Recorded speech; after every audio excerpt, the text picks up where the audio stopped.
घंटियां मंदिर में पूजा पद्धति की प्रतीक हैं।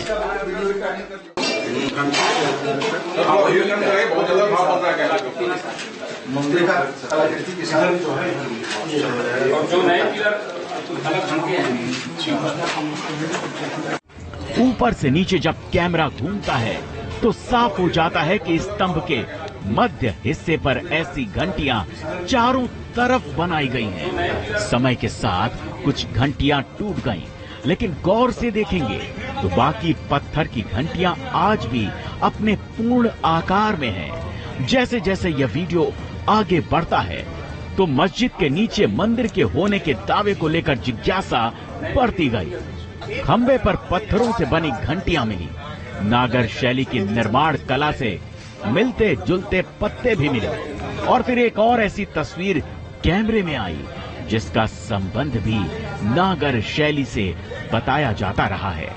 ये थे खंबे के अंदर बने आले। आला यानी वो हिस्सा जहां आम तौर पर रोशनी करने के लिए दीपक रखा जाता है। अगर आप नागर शैली को पढ़ेंगे तो इस शैली में कोणाकार आकृतियों का विशेष महत्व है। नागर शैली में बने मंदिरों के गर्भगृह के ऊपर एक रेखीय शिखर होता है।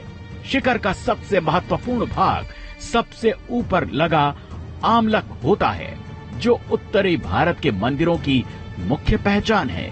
ये कोणाकार आकृति नीचे से ऊपर की ओर पतली होती जाती है। अगर आप गौर से खंभे के अंदर बने इस आले को देखेंगे तो ये भी कोणाकार है, यानी ये भी नीचे से ऊपर की ओर पतली होती जा रही है। तो क्या ये माना जाए कि ये चिन्ह है उस नागर शैली का जिसके आधार पर महादेव के मंदिर का निर्माण किया गया था?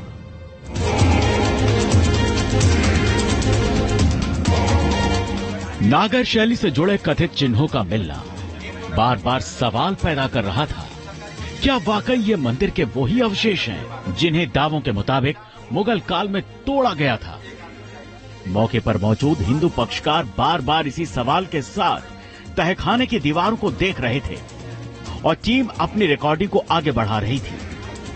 अब तक जो मिला वो इशारे दे रहा था, लेकिन आगे टीम को जो मिला उसे देखकर तो जैसे आंखों पर यकीन ही नहीं हुआ, क्योंकि आगे कुछ ऐसा था जिसे मंदिर का साक्षात सबूत कहा जा सकता है।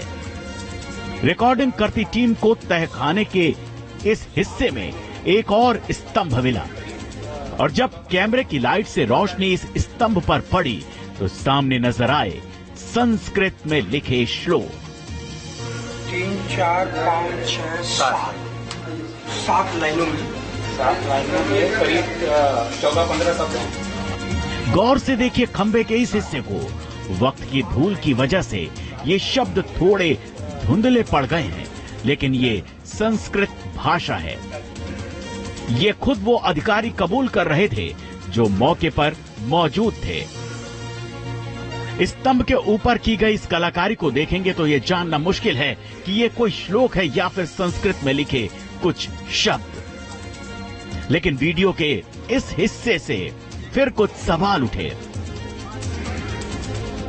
इस्लाम में इबादत अरबी में होती है, न कि संस्कृत में। तो फिर ज्ञानवापी मस्जिद के अंदर संस्कृत के श्लोक या शब्द क्यों लिखे गए हैं? जिस हिस्से पर संस्कृत लिखी मिली है वो एक खंभा है, कोई पत्थर नहीं जिसे लाकर यहाँ रख दिया गया हो। यानी ये खंभा इमारत का हिस्सा रहा है। 3, 4, 5, 6, 7 लाइनों में करीब 14-15 शब्द हैं। जहाँ संस्कृत के शब्द लिखे हैं उसी स्तंभ के नीचे और आगे की तरफ कुछ और आकृतियां भी बनी हैं, जो हैं पुष्प कमल यानी फूल। अगर आप गौर से देखेंगे तो आपको एक के नीचे एक कम से कम 5 पुष्प कमल नजर आएंगे। इस किस्म के पुष्प कमल भी नागर शैली के निर्माण का हिस्सा माने जाते हैं। जैसा कि हम आपको पहले भी बता चुके हैं कि प्राकृतिक चिन्ह नागर शैली के निर्माण की विशेषता माने जाते हैं। ये भी ठीक उसी किस्म के पुष्प कमल हैं और इसी वजह से दोबारा अंदर से एक प्रश्न उठता है, क्या ये पुष्प कमल मंदिर के प्रमाण है? कथित पुष्प कमलों को शूट करता कैमरा जब थोड़ा घूमता है तो एक और चौंकाती तस्वीर सामने आती है। चूंकि तहखाने के जिस हिस्से में वीडियो शूट किया गया वहां काफी अंधेरा था, तो आपको गौर से इन आकृतियों को देखना पड़ेगा। इन पुष्प कमलों के साथ आपको कुछ पत्तियां भी नजर आएंगी, फूल और पत्ती एक साथ। फिर कयास पैदा होता है, क्या ये नागर शैली में बनाए गए मंदिर के ही चिन्ह हैं? रिकॉर्डिंग आगे बढ़ती है और वीडियो में फिर कुछ ऐसे फर्क नजर आते हैं जिनकी वजह से तहखाने से जुड़े इस हिस्से में मौजूद लोगों की नजर एक बार फिर रुक जाती है। इन अवशेषों के कुछ हिस्से आपको पत्थर से बने नजर आएंगे तो कुछ हिस्सों में ईंट नजर आएगी, वो ईंट जिनका इस्तेमाल आधुनिक युग में किया गया है। हालांकि भारतीय इतिहास में ईंटों का जिक्र हड़प्पा मोहनजोदाड़ो से मिलता है, लेकिन मिट्टी की उन ईंटों और भट्टी में पकाई गई ऐसी ईंटों में बड़ा फर्क होता है। इसी वजह से वीडियो रिकॉर्डिंग देखने के बाद सवाल उठता है, क्या मस्जिद के इस हिस्से की संरचना में बदलाव किया गया? क्या वाकई मंदिर से जुड़े प्रमाणों को छिपाने के लिए ये नए निर्माण किए गए? T news nation. तो ऑपरेशन ज्ञानवापी को लेकर एक खास पैनल हमारे साथ जुड़ चुका है। जो मेहमान हमारे साथ जुड़े